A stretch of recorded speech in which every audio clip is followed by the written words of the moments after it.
Cycle का गुब्बारे देखते हो, गैस वाले गुब्बारे भर के आप लोगों ने कभी देखे होंगे, देख रहा था। वो उसके पास पहुंचा, उसने कहा भाई मुझे वो गुब्बारा दे दो सबसे ऊपर उड़ रहा है। क्या कहा? मुझे वो गुब्बारा दे दो सबसे ऊपर उड़ रहा है, उसका कलर है लाल। अब उसके पास में गुब्बारे नहीं था लाल कलर का, उसने कहा ये लाल नहीं है, काला है, पीला है, नीला, हरा है, गुलाबी, तमाम कलर के गुब्बारे थे। उसने कहा कि नहीं मुझे वो चाहिए सबसे ऊपर उड़ रहा है। अब उसको बच्चा तो बच्चा है, वो नहीं माना। तब उसको समझाया कि बेटा ये गुब्बारा ऊपर हो रहा है, इसमें गुब्बारे का कोई महत्वपूर्ण नहीं है, इसके अंदर जो वायु जो डाली गई है उस वायु का महत्वपूर्ण है। गुब्बारा कोई सा भी ले लो और आपके लिए हम इससे भी ऊपर उड़ने वाली वायु डाल देंगे और वो इससे भी ऊपर उड़ेगा। अब वायु को जरा उल्टा करो, वायु का उल्टा। युवा का नाम इसी वजह से युवा रखा, क्योंकि जब वायु आती है ना, तूफान आता है तो कितनी मजबूत कुछ भी चीज हो एक झटके में उखाड़ देता है ना। हम लोग रेल की पटरी में उखाड़ सकते हैं, मगर मैंने 2000 में देखा था, सन 2000 में मद्रास में हुआ है तो वो सब रेल की पटरियाँ तो उखाड़ दी उसने। इसीलिए से कहते हैं जिस ओर जवानी चलती उस ओर जमाना चलता है। अभी आप सब लोग जानते हैं देश को आज़ाद हुए, संविधान लागू हुए 76वें साल में हम लोग चल रहे हैं। जो इस देश में नागरिक है, उस नागरिक के लिए 4 मौलिक अधिकार डॉक्टर भीमराव अम्बेडकर जी ने संविधान में दिए और उनसे कहा कि जो इस देश की सरकार होगी उस सरकार की जिम्मेदारी 4 मौलिक अधिकारों को इस देश के नागरिक के लिए करना ही करना है। आज 19वीं सरकार चल रही है, कर दिए क्या 4 मौलिक अधिकार? सबसे पहले आज के लिए शिक्षा मिल रही है हर बच्चे को। दूसरा, आपके लिए बीमार होने पर आपके परिवार के बच्चे, बुजुर्ग, माताएं सबके लिए फ्री इलाज हो रहा है। आपके लिए काम धंधा रोजगार नौकरी चल रही है, आपके लिए पक्के मकान चल रहे हैं। ये सब कहाँ से होगा, कैसे होगा, इस चीज़ की पता है आपको, बारे में जानकारी है कैसे हम चीज इन सारी सुविधाओं का लाभ ले सकते हैं। आज हमें आरक्षण के नाम पे क्या मिल रहा है? 5 किलो आटा, चावल, गेहूँ, दाल। तो ये क्यों दे रहे हैं? ये इसको ही मैं बता रहा हूँ। पहले आप लोगों ने देखे होंगे गिद्ध हुआ करते थे, गिद्ध देखे? किन लोगों ने गिद्ध देखे हैं? आज बताओ कितने लोगों ने गिद्ध को देखा? क्योंकि आने वाली पीढ़ी शायद गिद्ध नहीं देख पाएगी। किसी ने भी नहीं देखा गिद्ध? गिद्ध एक पक्षी होता है। अच्छा, आप लोगों ने देखा है गिद्ध? अच्छा, मम्मी ने देखे। गिद्ध कैसे खत्म हो गए? वो खत्म हो गए, इसका भी तो कुछ कारण रहा होगा।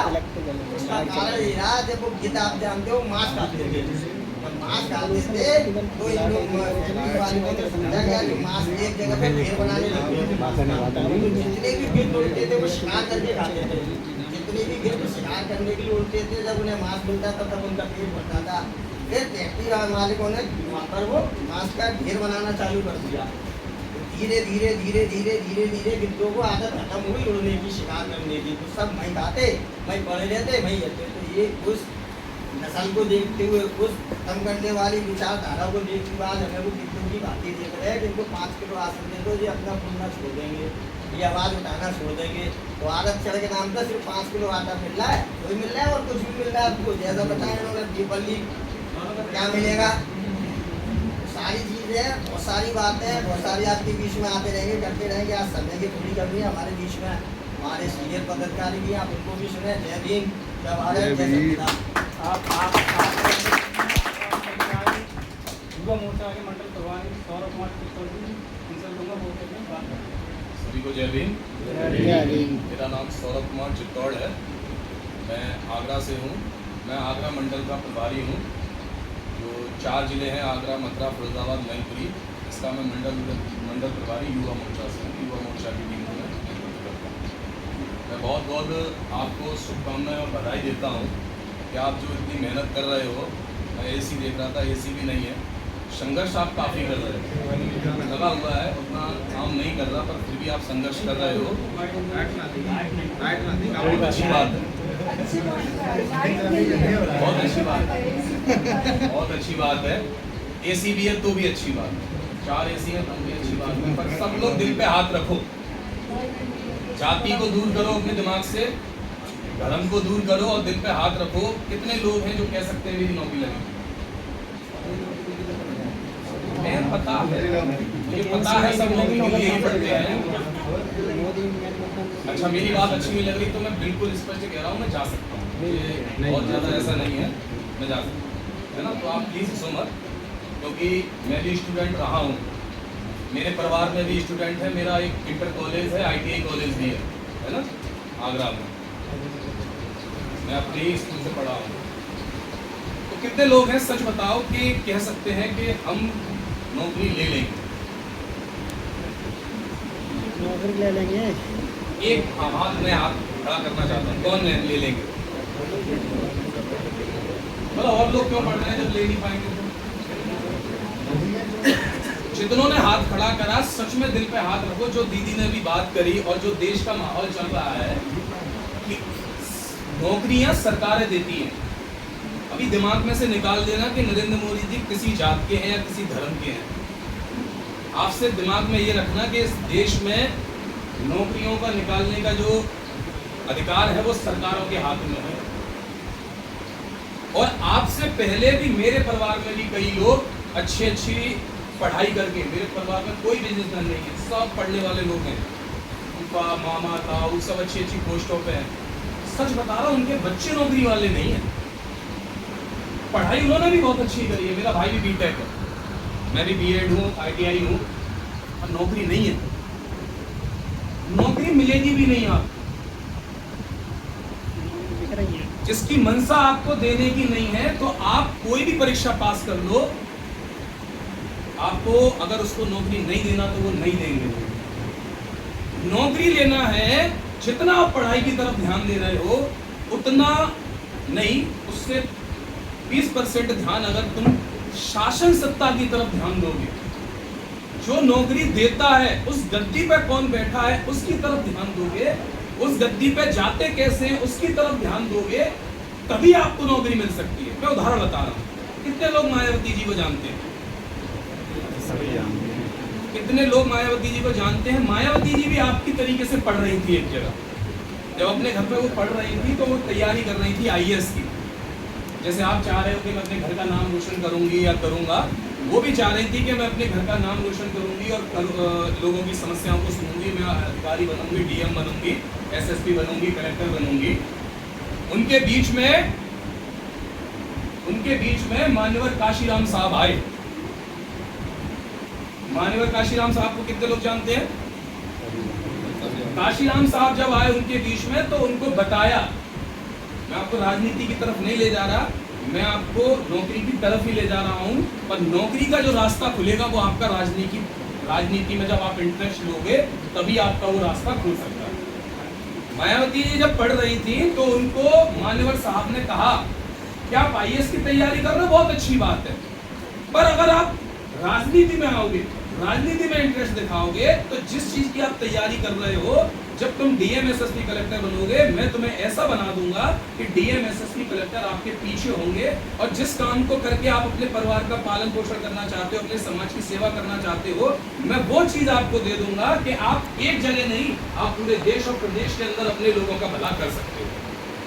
मैं वही आपसे कह रहा हूँ, दिल्ली के अंदर क्या चल रहा है ना, जंतर मंतर पर भूख हड़ताल कौन कर रहे हैं? नेता।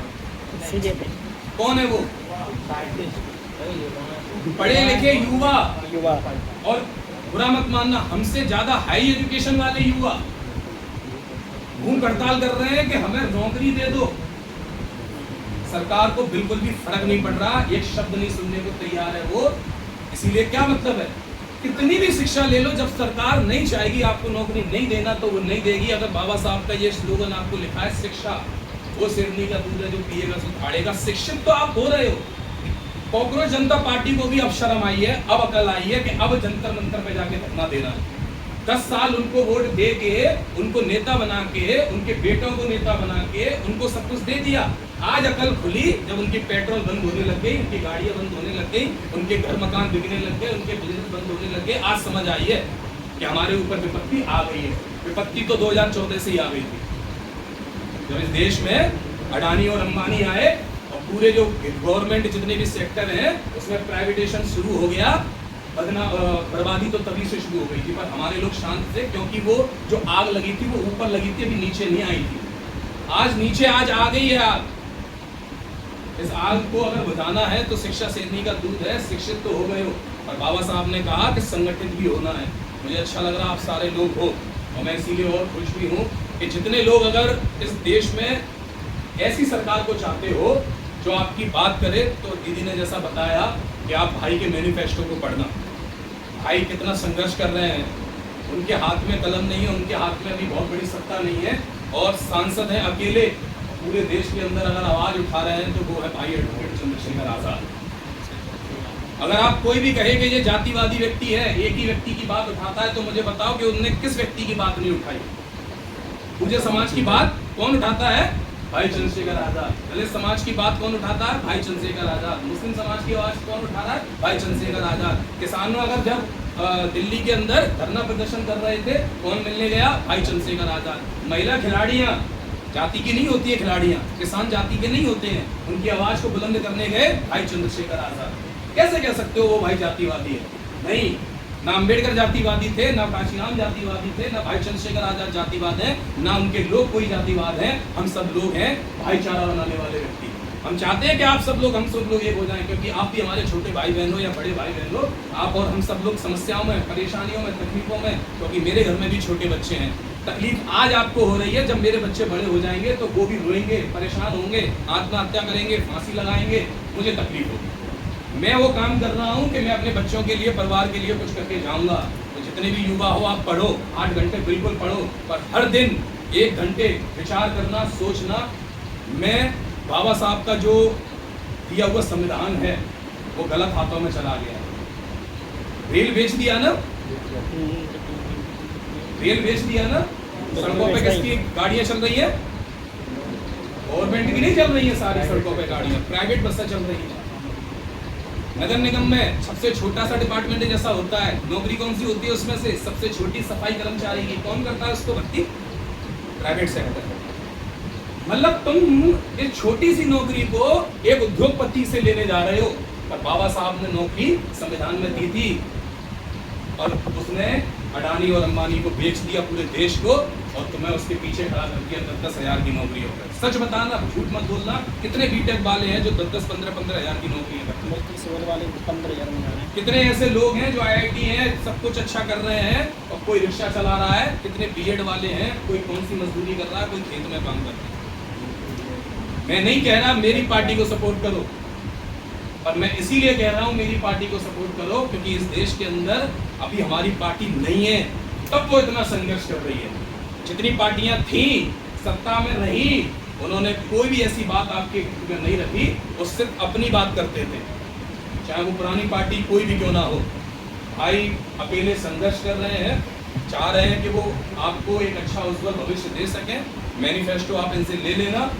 मैं आपसे विनम्र निवेदन करूंगा, जितना आप पढ़ाई की तरफ ध्यान दे रहे हो, उतना शासन सत्ता की तरफ ध्यान दो, क्योंकि बाबा साहब क्या कहते थे? क्या कहते थे? राजनीतिक सत्ता क्या चाबी है वो?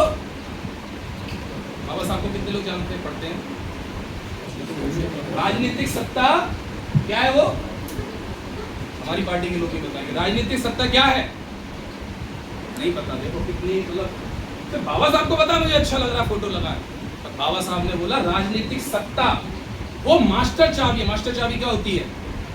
कहां भी लगाओ वहीं ताला खुलेगा।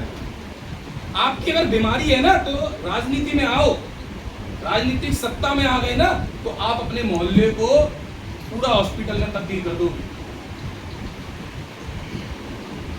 आपकी नाली खरंजे नहीं बने, स्मार्ट सिटी आगरा बहुत अच्छा है, शहर आगरा में जाएंगे। अरे दीदी ने क्या बताया?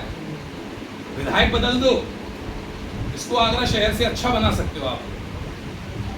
सैफई बन गया ना, कितने लोग अपने अपने शहरों में विधायक सांसद बने, और पूरा जो फंड आता है वो अपने क्षेत्र में लगा लेते हैं। बीजेपी के कार्यालय आप देखेंगे, पूरा फंड उसमें चला जाता है। तो राजनीतिक सत्ता वो मास्टर चाबी है जो आपके सारे दुखों का निवारण कर